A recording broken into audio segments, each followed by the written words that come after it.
Hello, everyone. My name is Kira, and I have a story to tell. And this is about him. He is Voltaire. The eagle that I dream I could be, soaring high above the clouds, fast and mighty. Every creature watched him in awe, and nobody notices me.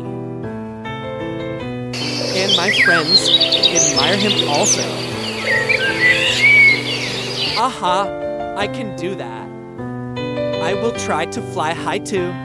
Everybody will see me, and they will love me also.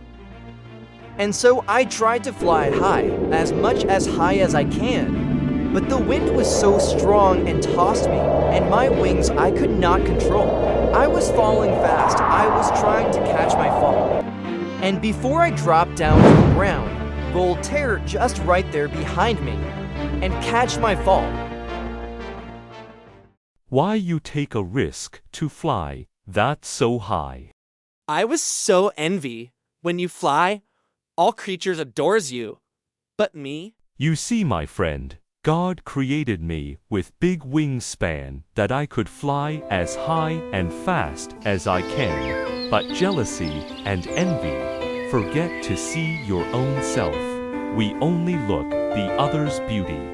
And since then, the king of the air and I become close friend, and he admires me when he shows my beauty.